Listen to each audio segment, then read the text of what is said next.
আপনাদের সকলকে আমার ইউটিউব চ্যানেল বাংলার কৃষি দর্শনে ওয়েলকাম।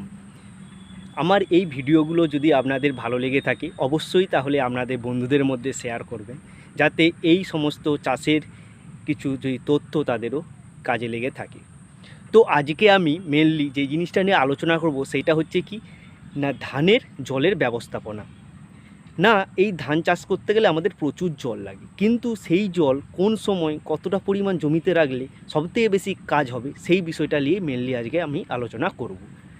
তো প্রথম জিনিস হচ্ছে কি না, এই ধানের ক্ষেতে প্রথম অবস্থায় যখন আপনি চারা রোপণ করবেন সেই সময় আপনি ধানের জমিতে সবসময় ছিপছিপিয়ানি জল রাখবেন। ছিপছিপিয়ানি জল রাখলে কি হবে না, সেই ধানে পাশকাঠির সংখ্যা সবথেকে বেশি বৃদ্ধি পাবে।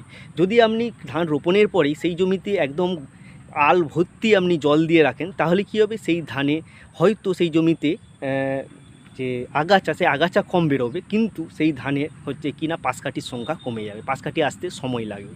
তাই প্রথম অবস্থায় অন্তত যখন পর্যন্ত পাশকাঠি দেবে 40 থেকে 45 দিন বয়স পর্যন্ত জমিতে আপনি ছিপছিপানি জল রাখার চেষ্টা করবেন। তারপরে জমি যখন পাশকাঠি ছাড়া বন্ধ হয়ে যাবে সেই সময় জমিতে একটু জল কম রাখলেও অসুবিধা নেই। কিন্তু যখনই ধান গর্ভাবস্থায় চলে আসবে, মানে শীষের সূচনা হবে, সেই সময় থেকে আপনার জলের চাহিদা ধানে সবথেকে বেশি প্রয়োজন হয়। সেই সময় যদি আপনি ধানে জলের কিপটেমি করেন তাহলে কি ফলনে আপনি প্রচুর মার খাবেন। তাই আপনি অন্য সময় জল কম রাখলেও যখনই সেচের সূচনা হবে সেই সময় থেকে মাথায় একটা জিনিস ঢুকিয়ে নেবেন যে আমার কোনোভাবেই জমিতে জল কম রাখা যাবে না। যতটা পারে চেষ্টা করবেন আল ভর্তি বা জমিতে সবসময় জল রাখার চেষ্টা করবেন। কারণ কি, যখন গর্ভবতী মানে পেটে যখন ধানের শীষের সূচনা হয় তখন কি হয়, সবথেকে বেশি জলের প্রয়োজন হয়। যেমন একটা গর্ভবতী মায়েরও পেটে যখন বাচ্চা থাকে, ডাক্তাররা কি বলে যে প্রচুর প্রচুর প্রচুর পরিমাণে জল খেতে, সেই রকম সেম একই জিনিস মায়ের মতনই, সেও তার পেটে তার শিশুকে বা বাচ্চাকে নিয়ে বাইরে বেরোনোর চেষ্টা করে। সেই সময় কি হয়, প্রচুর পরিমাণে ধানের জলের প্রয়োজন হয়। তাই সেই সময় চেষ্টা করবেন আপনারা জমিতে জল রাখতে। যখন ধানের শীষ বেরোবে, ধানের দুধের মতন দেখবেন ধানগুলো টিপলেই দুধের মতন বেরোচ্ছে, সেই সময় পর্যন্ত জল জমিতে রাখার চেষ্টা করবেন। তারপরে যখন শিশুগুলো ঘোড়ামুখো হয়ে যাবে সেই সময় কি হয় না, ধানে জলের প্রয়োজন আর পড়ে না। জমিতে যে ভিজে থাকে সেই ভিজে অবস্থাতেই কি হয় না, সে তার ধানকে পাকিয়ে নেওয়ার চেষ্টা করে।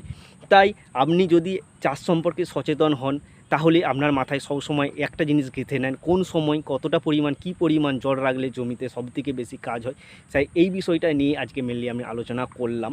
তো মোটামুটি একটা জিনিস বুঝতে পেরেছেন যে ধান জল ছাড়া তো হবেই না, কিন্তু এমনও বেশি জল দিয়ে দেবো না যে ধানে আমার যে বেশি ফলন, হয়তো ভাবলেন যে প্রথমে বেশি জল রাখলে বেশি ফলন হবে, কিন্তু না। অনেক কৃষকই দেখবেন, আগেকার যে সমস্ত কৃষকরা আছে জমিতে সবসময় বলে যে জল দিতে, যে মিনি বা যে সেখান থেকে শ্যালো থেকে জল আসে সবসময় বলে জল দিন জল দিন জল দিন, আমার জমিতে জল ভর্তি করে রাখবে না। জল সবসময় প্রথম অবস্থায় কম রাখবেন, তারপরে যখনই ঘোড়ামুখা হতে আরম্ভ করবেন আপনি জলের একদম ভর্তি করে রাখবেন সবসময়। জলের তখন কোনোভাবে যখন না ঘাটতি হলেই কিন্তু আপনার ফলনে মার খেয়ে যাবে।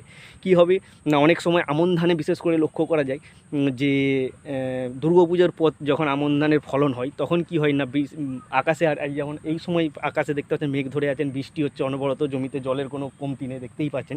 কিন্তু যখন এই ধানের মানে শীষের সূচনা হয় আশ্বিন মাসের পর থেকে, তখন বৃষ্টি আর সেভাবে হয় না, সেই সময় জমিতে জল টান পড়ে। তাই চেষ্টা করবেন সেই সময় মিনি থেকে বা শ্যালো থেকে যেখান থেকেই আপনি জল সেচের ব্যবস্থা করেন বা ডিপ টিউবওয়েল থেকে, সেখান থেকে আপনি ওই সময় জলটা একটু বেশি করে জমিতে রাখবেন। আর বোরো ধানের ক্ষেত্রেও সেম, চৈত্র বৈশাখে যখন বৈশাখের মাসে প্রথমে ধান ফলতে হয় তখন জলের সমস্যা হয়। তাই চৈত্র বৈশাখের আগে আপনি জমিতে জলের একটু বেশি ব্যবস্থা করবেন। তো আজকে এই বিষয়টা নিয়ে মেনলি আলোচনা করলাম। তো যদি ভিডিওটা ভালো লেগে থাকে আপনার বন্ধুদের মধ্যে অবশ্যই শেয়ার করবেন।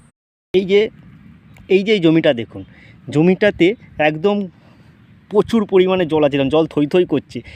এই জমিটাতে কি হবে না, পাশকাঠি আসবে না। দেখতেই পাচ্ছেন জমিতে পাশকাঠি কত কম, কিন্তু ওই পাশের একটা জমি যদি আমরা দেখি, এক্ষুনি গিয়ে দেখাবো, ওই জমিটায় জল কম আছে কিন্তু কত সুন্দর পাশকাঠি। এটা শুধুমাত্র জল কমিয়ে দিলেই কি হবে না, এর পাশকাঠির সংখ্যাও বাড়বে। কারণ এখন জলের খুব একটা প্রয়োজন নেই, এখন হচ্ছে ধান হচ্ছে কী করবে না, গাদা গাদা খাবে আর কি করবে, পাশে বাড়বে।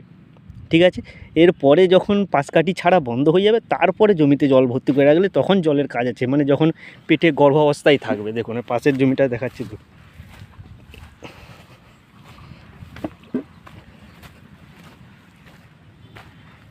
এই দেখুন এই জমিটার গোড়ায় গোড়ায় জল আছে, কত সুন্দর পাশকাঠি ছেড়েছে। শুধুমাত্র যে জলের জন্যেই পাশকাঠি ছাড়ে সেটা না, কিন্তু এরকম গোড়ায় গোড়ায় জল হলে সবথেকে বেশি ধানের কাজ হয় এই সময়, কারণ ধান তখন সাইডে বাড়বে। দেখতে পাচ্ছেন সাইডে কত সুন্দর গোছ ছাড়ছে।